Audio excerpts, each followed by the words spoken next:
Hello friends, तो कैसे हैं आप लोग। जिस वीडियो का आपको बेसब्री से इंतजार था, बेस थ्योरम, तो बेस थ्योरम बनकर आ चुकी है। यस, तो आपको मेरे हाथ में लूडो की गोटियों को देखकर समझ रहे होंगे कि क्या मैं इनसे बेस थ्योरम समझाने वाली हूँ। यस, तो आप बिल्कुल सही समझ रहे हैं। वैसे तो मुझे एग्जाम्पल के अकॉर्डिंग बॉल लेनी चाहिए थी, पर कोई ना, समझने के लिए ये भी चलेगी। जब हम मैथ समझने के लिए एक्स एज्यूम कर सकते हैं, तो क्या इन्हें बॉल एज्यूम नहीं कर सकते। बिल्कुल कर सकते हैं।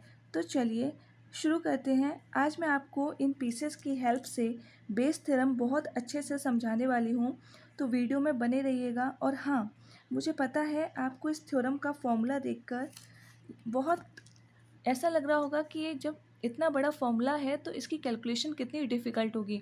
ऑब्वियस सी बात है, फॉर्मूला के अकॉर्डिंग तो कैलकुलेशन डिफ़िकल्ट होनी चाहिए, पर डोंट वरी, क्योंकि मैं आपको इस वीडियो में एक ट्रिक बताने वाली हूँ जिससे आपकी कैलकुलेशन बहुत ही ईजी हो जाएगी। तो वीडियो को बिल्कुल भी स्किप नहीं करना है, ठीक है। हाँ, अगर आप ऐसा समझते हैं कि ये तो बहुत इजी है या आपको सब आता है, तो आपके लिए एक वीडियो है कि क्या पप्पू पास हो गया। जी हाँ, आपने सही सुना। चैनल को सब्सक्राइब करिए, फिर सर्च करिए कि क्या पप्पू पास हो गया। फिर उसका आंसर कमेंट ज़रूर करिएगा कि आपने क्या सोचा था और क्या निकला। तो चलिए शुरू करते हैं। जैसे कि आपको इसमें बेस थ्योरम दिख रही है, ये बेस थ्योरम का फॉर्मूला होता है।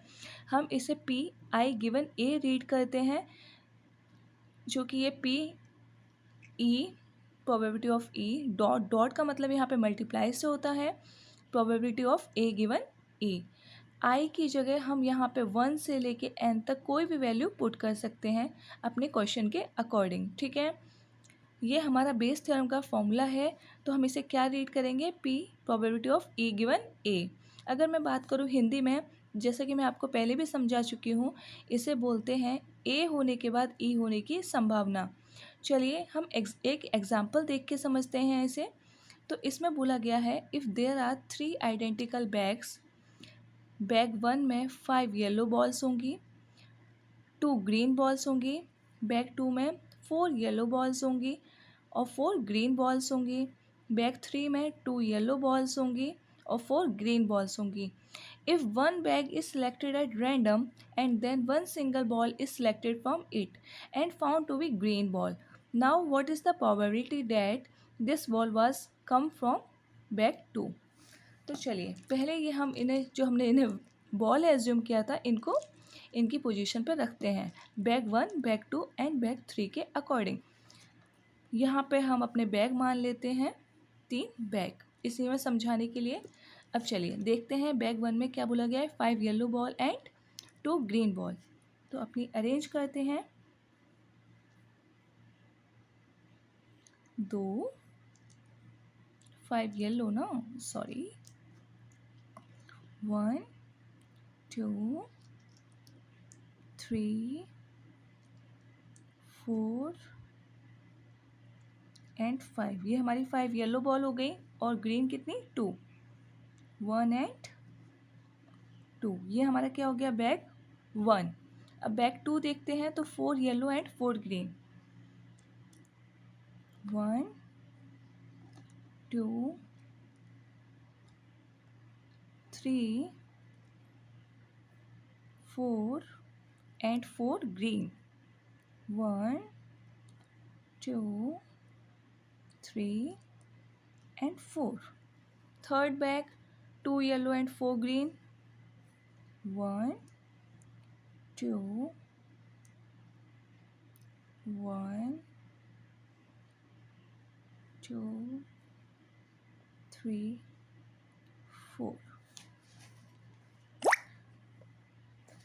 अब इसमें बोला गया है कि if one bag is selected at random and then one single ball is selected from it and found to be green. पहले क्या करेंगे, हम इन तीनों बैग में से एक बैग रैंडमली सिलेक्ट करेंगे, उसके बाद हम एक बॉल निकालेंगे जिसका कलर हमें क्या मिलेगा, ग्रीन।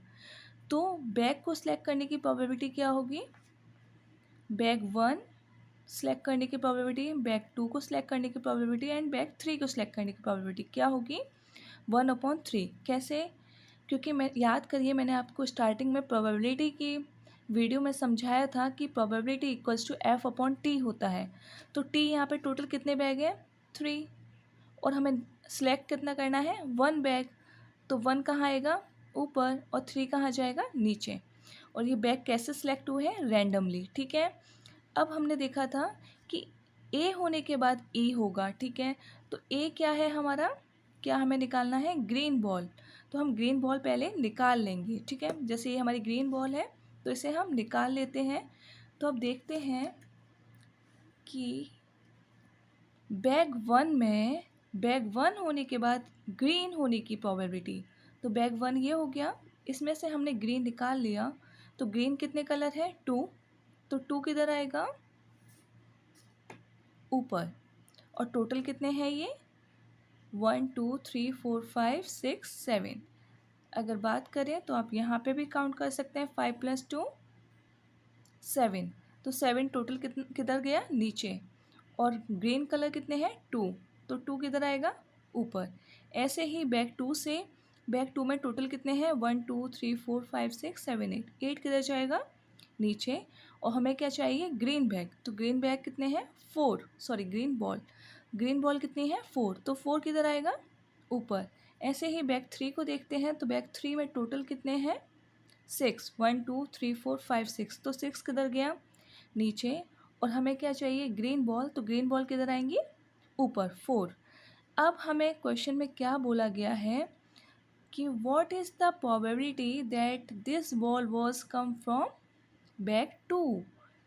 कि अगर ग्रीन बॉल निकलने के बाद वो बैग 2 से आई हो, इसकी प्रोबेबिलिटी हमें बतानी है। ये आपके सामने है क्वेश्चन मार्क, तो ये आपको बताना है। चलिए देखते हैं इसकी कैलकुलेशन। ठीक है, तो आप फॉर्मूला पहले ही देख चुके थे कि probability of B2 given A क्या होगा, probability of B2 dot probability of A given B2। ये हमने समेशन को क्या कर दिया है, खोल दिया है। तो हमें कितने बैग थे, टोटल 3। तो हमारी जो नंबरिंग है कहाँ तक जाएगी, टोटल 3 बैग तक। ठीक है, इसे ही हम कैसे लिखेंगे, bag 1 dot probability of A given bag 1 plus probability of B2 dot probability of A given B2 plus probability of B3 dot probability of A given B3। यहाँ पे डॉट का मतलब मल्टीप्लाई से है।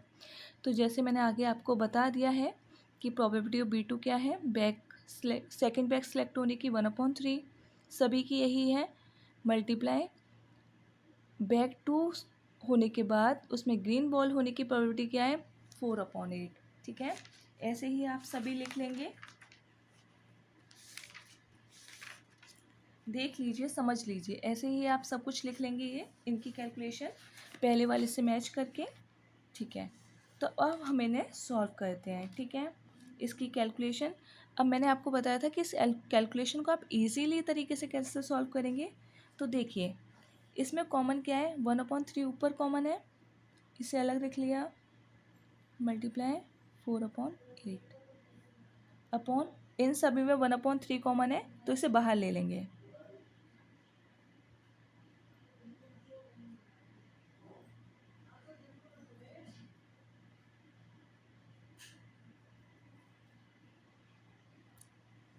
ठीक है, अब इससे ये कट जाएगा। ठीक है, यही था इजी ट्रिक, जिससे हमें पूरा नहीं सॉल्व करना है ये ऊपर नीचे, हमें क्या करना है, कॉमन लेके उसे काटने की कोशिश करनी है। ये बेस थ्योरम में हर एक क्वेश्चन में मिलेगा और यही आपको ट्रिक यूज़ करनी है।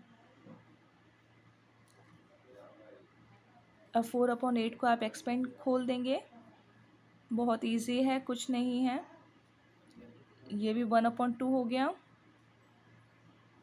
2/3। ठीक है, अब इसमें कुछ नहीं करना है, आपको पता है इनका एलसीएम लेना होता है। अब मेरे व्यूअर्स सारे हैं, बच्चे भी हैं, बड़े भी हैं, तो मैं आपको एलसीएम लेके भी दिखा देती हूँ। 7 2 3 का अगर आप एलसीएम लेंगे तो देखिए आप इसमें कोई कॉमन है, नहीं है, तो इन तीनों का मल्टीप्लाई कर लीजिए। तो मल्टीप्लाई करके क्या आएगा, नीचे 42। तो 1/2 तो वैसे का वैसा ही रहेगा। अब 7 में 42 कितनी बार, 6 बार, 6 × 2 12, 2 में 21, 3 में 14 इंटू 2 28।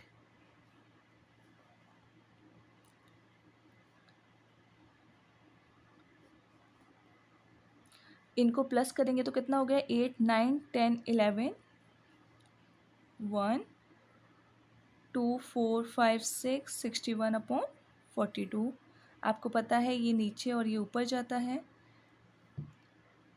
ये मेरे सभी व्यूअर्स चाहे वो 10th क्लास का बच्चा हो 12th क्लास बच्चा हो सभी के लिए है, इसलिए मुझे ये तरीका सिखाना पड़ रहा है। अगर आप पहले से जानते हैं तो प्लीज़ इसे इग्नोर करिएगा।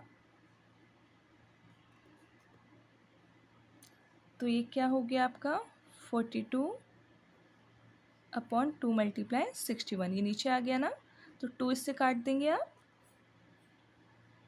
21 अपॉन 61 लिख सकते हैं।